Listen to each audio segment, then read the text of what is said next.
السلام علیکم ناظرین، آپ دیکھ رہے ہیں اردو ٹی وی۔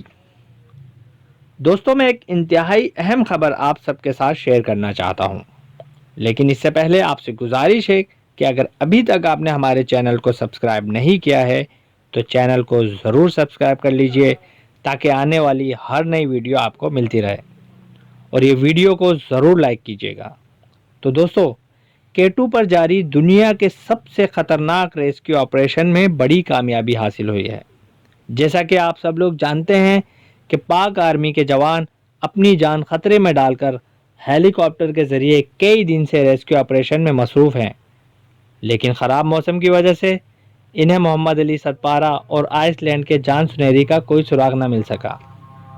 لیکن اب کئی دنوں سے جاری اس آپریشن میں ایک نیا موڑ آیا ہے، اور یہ کہا جائے کہ دنیا کو ایک بڑی خوشخبری ملنے والی ہے تو یہ غلط نہ ہوگا۔ آئس لینڈ کی حکومت اپنی جدید ٹیکنالوجی کو بروئے کار لاتے ہوئے پاک فوج کے ہمراہ ریسکیو آپریشن میں خاطر خواہ کامیابی حاصل کر چکی ہے۔ جان سنیری کی میڈیا ہیڈ وینسیا اور برائن کی طرف سے ایک خط جاری کیا گیا ہے۔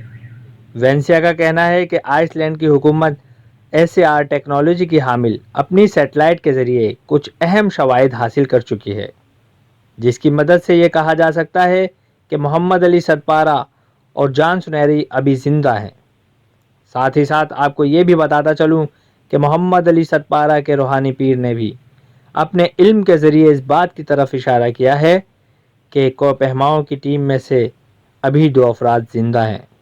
ناظرین، آئس لینڈ کی یہ سیٹلائٹ زمین پر شعاعیں بھیجتی ہے، اور یہ شعاعیں کسی بھی پہاڑ سے ٹکرا کر واپس سیٹلائٹ میں جاتی ہیں تو سیٹلائٹ میں موجود 3D سپر کیمرے کی مدد سے ہائی ڈیفینیشن تصویر حاصل کر لی جاتی ہے۔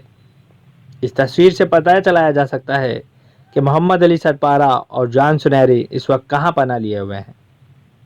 آئس لینڈ کی سیٹلائٹ کمپنی کو یہ اعتماد ہے کہ محمد علی ستپارہ اور جان سنیری نہایت قابل اور سخت جان کوپہما ہیں، اور ایئر ریسکیو آپریشن میں اس لیے نظر نہیں آ رہا ہے کیونکہ وہ برف کا ایک غار بنا کر اس میں پناہ لیے ہوئے ہیں۔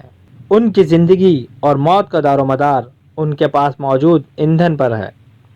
اگر ان کی ٹیم کے پاس ایندھن موجود ہے تو وہ کافی دیر تک اپنے آپ کو سنبھالنے میں کامیاب رہ سکتے ہیں اور برف کو پگھلا کر اس کا استعمال کر سکتے ہیں۔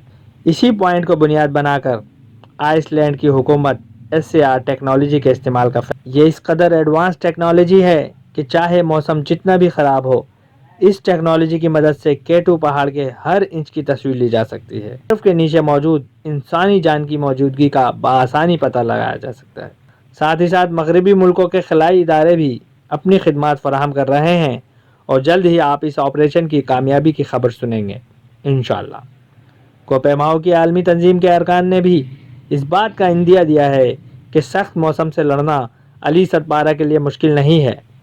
علی پہلے بھی سردیوں کے موسم میں نانگا پروت کو سر کر چکے ہیں، جیسا کہ وہ خود اپنے ایک بیان میں کہہ چکے ہیں کہ میں برف کا گھر بنا کر بھی اس کے اندر رہ سکتا ہوں۔ دوستو، آپ کو بتاتے چلیں کہ علی ستپارہ پہلے پاکستانی ہیں جنہوں نے 8000 میٹر بلند 14 چوٹیوں میں سے 8 چوٹیاں سر کر لی ہیں۔ اس سے پہلے 17 مئی کو چین اور نیپال کے درمیان واقع 5ویں بلند ترین چوٹی مکالو کو بھی سر کر چکے ہیں۔